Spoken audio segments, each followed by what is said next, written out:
Adam and Eve, we'll spend a few minutes on this because we're going to get into it a little bit later next week. But we know what happens with Adam and Eve. Again, we know the story. I'm not going to rehearse, the story itself. But in your reading for tonight, I get into, a little bit about kind of the implications here and about God's foreknowledge. If the fall was predestinated, doesn't that make God the cause of evil? Adam and Eve hadn't sinned prior to the incident in the garden, but they were not perfect. Only God is perfect. Adam and Eve were not God. They were imagers of God. They were innocent. God had shared his attributes with them, one of which is freedom.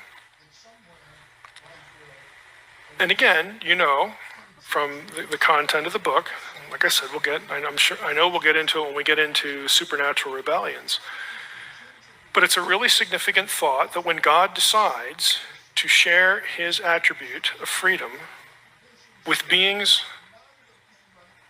in this world, humans, and in the supernatural world, when God makes that decision, he has decided that he is not going to either make robots or turn them into robots. They have the capacity for failure. They have the capacity for rebellion. God knows this. He's not surprised when it happens.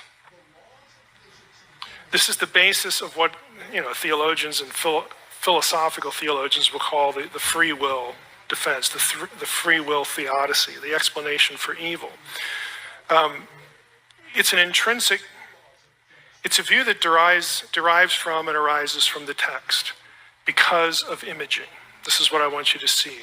You cannot rightly be called an imager of God if you do not have this attribute. Because God is not without that attribute. God is not a robot. It's cheating theologically to say, well, God shared all his other attributes like intelligence and creativity and emotions, but he didn't share this one. We don't have free will. But the other ones, yeah, Well, you cheat. On what basis are you going to withhold this one and accept all the other ones?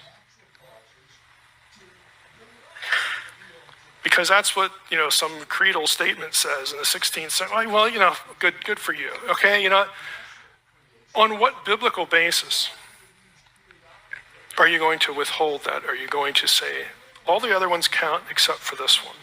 Because if that one gets on the table,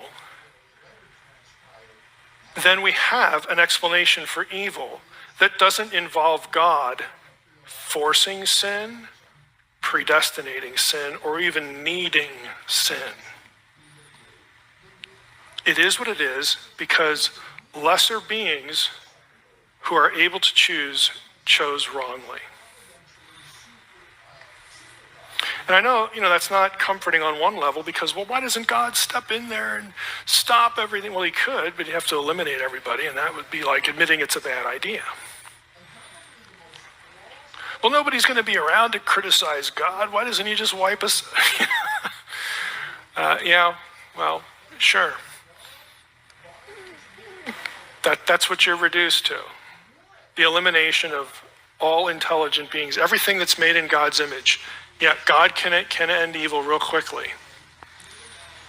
But the fact that he didn't do that ought to be a sufficient answer for you. He has something else in mind despite the pain of failure, the pain of evil. Now, I want to get to this one. We can talk about the temptation, and we will a little bit later. I want to get to this summary note, and then I want to share a resource with you. This is from a guy named Terence Fretheim. I believe this is the Fretheim quote. And I don't agree with him theologically on certain things, but I like the way he puts this. The continued use of image of God language in the narrative. Remember, image of God, it doesn't go away after the fall. Chapter 5, chapter 9 is notable in that Adam is not presented as a slob or Eve as a foul wretch. I kind of like the way he put that. They're still imagers, is his point. They're not lesser in status. God sending them out of Eden to take up the same task given in 2:15, and he repeats it in 3:23, recognizes that humanity has not been reduced to a state of total depravity. Like, there's just nothing good in you anymore. Why do you even exist? I'm just going to turn my back on you and we're done. Adam and Eve leave the garden with a certain integrity. They're still imagers, still the bearers of the divine purposes for the world. Moreover, that the flood story does not immediately follow is important. The situation is not yet what it will be in chapter 6. It's going to get worse. Rather, the creator of the universe takes on human form, goes for a walk among the creatures. That's Genesis 3:8, by the way. And personally engages them. This is no naive theology. God comes to the man and the woman in their